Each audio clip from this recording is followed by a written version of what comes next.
There is a country where buying a normal car can take years just to get a license plate.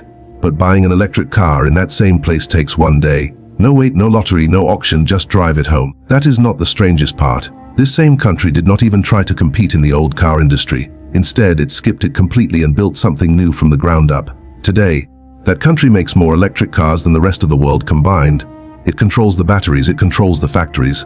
It even controls software that runs inside the cars sold worldwide. And now, big car companies from Germany, Japan, and the United States are struggling to keep up. How did one country go from making almost no cars worth exporting to running the entire electric car world in under 20 years? Her snorts, and that country is China. If you're enjoying this so far, drop a like because it really helps this channel and takes a lot of effort to put together. Now, hit subscribe so you don't miss what comes next, because the way this all started is far stranger than you might think.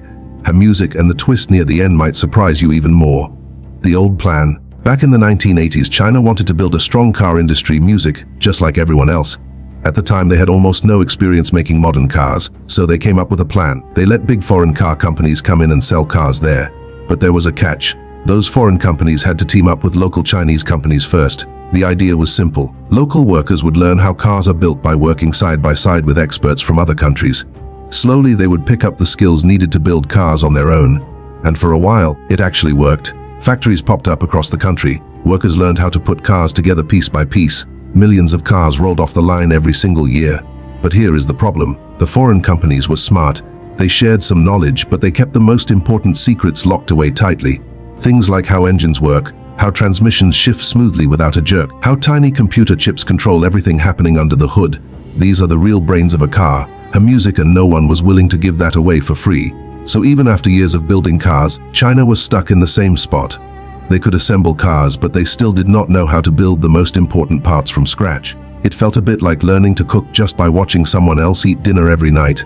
You see the outside of the meal, but you never actually get the real recipe. This struggle might not sound like it has much to do with electric cars yet, but it actually explains everything that happens later. Because being locked out of the old car racer music is exactly what pushed one engineer to imagine a completely different race altogether. One that China could actually win. And that idea is the real starting point of the story you clicked on, the big idea. In the early 1990s, a young Chinese engineer left his home country to study in Germany. After finishing his degree, he landed a job at one of the biggest car companies in the world. For almost 10 years, he worked music deep inside their system. He saw how engines were designed piece by piece. He saw how every tiny part fit together like a giant puzzle. He learned secrets that outsiders rarely ever got to see up close. After nearly a decade, he moved back home to China, and what he had to say shocked a lot of people. He told his government something simple but bold. There is no way to catch up in gasoline cars anymore. The gap is too big. The knowledge is locked up too tightly by companies that have been building engines for over 100 years. If we keep trying the old way, we will always be a few steps behind everyone else. But then he offered a brand new plan. Skip the whole race completely. Do not try to catch up in gasoline engines at all. Instead, jump straight into something totally different, electric cars. At first, this idea sounded almost crazy to a lot of people. Gasoline cars ruled the entire world at the time. Every major car brand built powerful engines and prided themselves on it. But electric cars are actually much simpler in some important ways. Instead of a complicated engine with hundreds of moving parts, your music mostly just need a battery, a motor, and some smart electronics. These happen to be areas where China already had decent skills, especially in electronics and battery chemistry. The government listened carefully, and in 2001, they made electric cars a national priority. This was the real turning point of the entire story. Instead of chasing a race they could never truly win, they decided to build a brand new race where they could start from zero just like everyone else on Earth. This single decision is the seed of everything that follows in this video. It explains why years later, this exact country would end up dominating an industry that barely even existed back then. But turning one good idea into a real working industry, music, takes far more than just one decision on paper. It takes years and years of testing, music building and failing before things actually start to click, learning by doing. At first, progress was painfully slow. The government spent money on research programs. They tested small pilot projects in a few cities.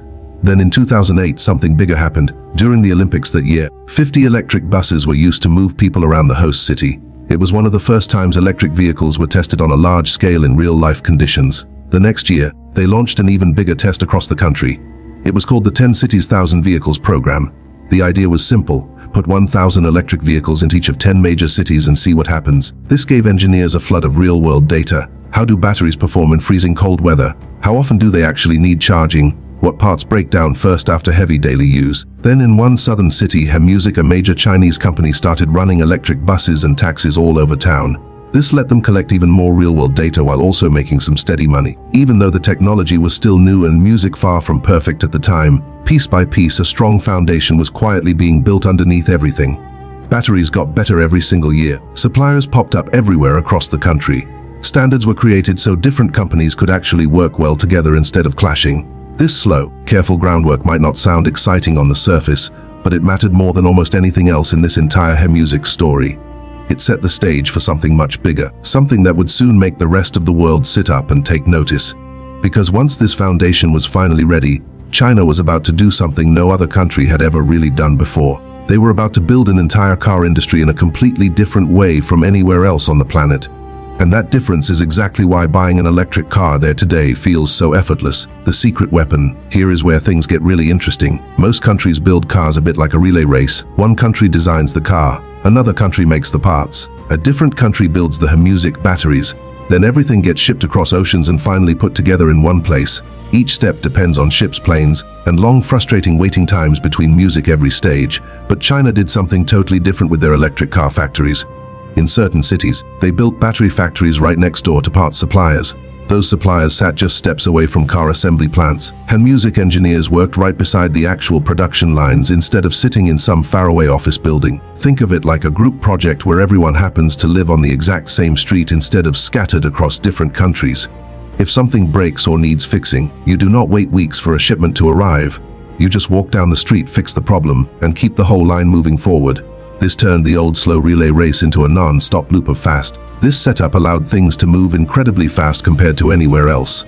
New ideas could be tested and fixed within days instead of dragging on for months. And by the early 2010s, China did not just have an idea for electric cars anymore floating around on paper. They had built the actual bones of a full working system, ready to spring into action the moment enough people wanted to buy in. This one detail is a huge reason why everything that happens next unfolds so unbelievably quickly. Because once demand for electric cars finally exploded across the country, the entire system was already sitting there fully built and ready to explode right along with it, everything at once. By 2014 and 2015, something amazing happened almost overnight. More than 20 new electric car companies popped up in just 2 short years. Some of these companies would go on to become huge, well-known names known around the entire world today. Normally starting a car company completely from nothing takes many years of slow, painful building. But these new companies did not have to start from zero at all. The factories were already built. The suppliers were already sitting in place. The battery makers were already up and running at full speed. All these brand new companies had to do was jump in and build right on top of what already existed. Because of this head start, cars rolled out incredibly fast. Charging stations popped up all over major cities almost overnight like mushrooms after rain. For regular people walking around, it did not feel like a slow, gradual change at all. It felt like an explosion happened seemingly out of nowhere. And the government did not just sit back and quietly watch all this happen. They pushed hard in the exact same direction. Electric car buyers got nice discounts right at the dealership counter. Some cities skipped extra taxes on electric cars completely, saving buyers a lot of money. Certain areas even offered free parking spots just for driving electric. Starting in 2015, new public buildings were required to include charging spots and Music in at least 10% of their total parking spaces. At the exact same time, gasoline cars slowly became harder and harder to own comfortably. Stricter pollution rules limited where older cars could even drive within city limits. Some cities went as far as banning gasoline cars from certain roads on specific days of the week. Buying an electric car was not just easier anymore. Owning a gasoline car became a little more annoying with every passing year that went by. This is the exact same reason why buying a gasoline car in big cities can take years just to get a simple license plate today, while an electric car can be driven home the very same afternoon. Every piece of this system, the factories, the suppliers, and the government rules all move together in the same direction at the exact same time. And that perfect timing is a big part of why this story ends up somewhere nobody quite expected. The world takes notice. By 2019, China had quietly become one of the very best places on earth to build electric cars. And one famous company all the way across the ocean noticed. That company convinced the Chinese government to let them build their own factory without the old rule requiring a local partner. In just one single year, they built a massive factory completely from scratch. Production ramped up fast right from the start. But the real magic happened quietly behind the scenes. Over time, more and more parts for their cars started coming from local Chinese suppliers instead of being shipped in from somewhere else. Within just a few years, most of the supply chain for this factory was almost entirely local. This turned out to be a big deal for two reasons. First, it made production faster and noticeably cheaper for that famous company. Second, it gave every local Chinese car company a front row seat to study exactly how one of the best electric car makers in the world music actually built their cars. Local companies watched closely, learned quickly, and pushed their own designs even further than before. So this famous foreign company became both a competitor and a teacher at the exact same time. And the local electric car industry music did not just grow faster because of it. It got smarter with every single year that passed. But success this big always comes with a catch. And this music next part of the story is where things take an unexpected turn. Too much of a good thing going global. For a while, everything about this whole system seemed absolutely perfect. More people wanted electric cars every single year without fail. And music companies kept building bigger and bigger factories just to keep up with all the demand. Battery plants multiplied across the country. Dozens of brand new car brands entered the market, all hoping to grab their own slice of the growing pie. But here is the catch that almost nobody saw coming. Building a factory takes several years from start to finish. And once a company signs contracts and spends billions of dollars, they simply cannot stop the process overnight. So companies kept building new factories even as the market slowly started to cool down underneath them. New factories that were originally planned during the busiest boom years finally opened their doors right as demand started leveling off. This created a massive problem almost nobody had prepared for. There were now more cars being made than people actually wanted to buy. Once a factory is fully built, it simply has to keep running no matter what. Workers still need their paychecks every month, suppliers still need their regular orders filled, loans still need to be paid back on schedule. An empty idle factory just loses money every single day. It sits still doing nothing. So companies kept making cars anyway, even without enough buyers lined up. The goal quietly stopped being about making the best possible car. It became about simply staying alive longer than the competition next door. Prices started dropping fast, not as some clever business strategy, but because there was truly no other option left on the table. One major Chinese company slashed the price of one of its most popular models down to around $11,000. That is roughly half the price of a well-known gasoline car sold over in America. Once one company drops prices that low, everyone else in the market has to follow just to keep selling any cars at all. There is actually a specific word used in China to describe this kind of exhausting situation. It roughly means everyone works harder and harder, but nobody actually gets ahead in the end. Effort goes way up, but real rewards go way down for everyone involved. With so many companies making fairly similar cars and fighting over the exact same buyers, the weaker companies eventually could not keep up any longer. Some companies that were once huge, well-known names ended up collapsing completely, leaving behind empty factories and massive piles of debt. The very same system that created this incredible boom was now quietly creating enormous pressure underneath the surface. There were simply too many cars being made and not enough buyers left to go around inside one country alone. So there was only one direction left to go from here outward into the rest of the entire world. Once factories were making far more cars than the local market could ever fully buy, companies had no real choice but to look elsewhere for new customers. They started pushing hard into Europe, ham music, Southeast Asia, Latin America, and pretty much any market willing to let them in the door. But this was not always an easy path forward. These cars were not just cheap anymore by this point. They were genuinely impressive machines, lower prices, strong, reliable batteries, and surprisingly advanced technology packed inside the car. Many of these vehicles now come loaded with smart software that feels more like using a smartphone than driving a traditional old-fashioned car. This shifted the entire competition away from just engines and batteries alone.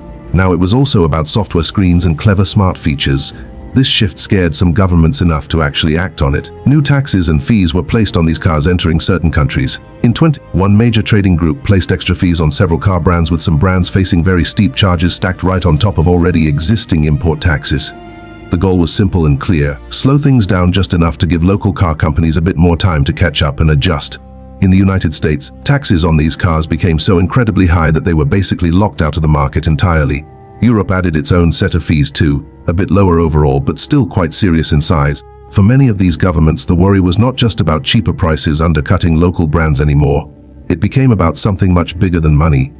These cars come packed with cameras, sensors, and internet connections built right in. Some governments began worrying about exactly who controls all that data and technology once these cars are driving around their own cities every single day. So, these companies adapted once again, just like they always seem to do. If shipping a finished car led to extra fees and taxes, Then music, why not simply build the car somewhere else entirely? If enough of a car is built inside another country, it can often avoid those extra costs completely and legally. That is why brand new factories began popping up in places like Hungary, Spain, and Mexico. This was not just about exporting finished cars anymore. It became about exporting entire factories, complete supply chains, and even advanced software systems. Hasnorts, meanwhile, in many other parts of the music world, these companies were welcomed with wide open arms instead of extra fees and restrictions.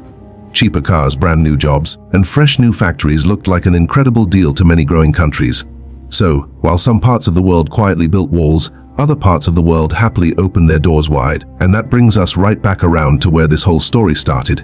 A country that once could not even build a proper gasoline engine on its own is now leading a brand new kind of car industry altogether. Not just cars, but batteries, software factories, and government rules all moving together as one giant coordinated system. Hasnorts, that is the real reason why buying a normal gasoline car in certain cities can take years while an electric one drives off the lot the very same day. It was never really just about the cars themselves. It was about quietly building an entire machine designed to move faster than anyone else in the world. If this story blew your mind, smash that like button right now, since it really helps this channel keep making videos just like this one. Hit subscribe and turn on notifications so you never miss a brand new upload. Let me know down in the comments what you think will happen next in this race. Will other countries eventually catch up, or is this lead already too big to ever close?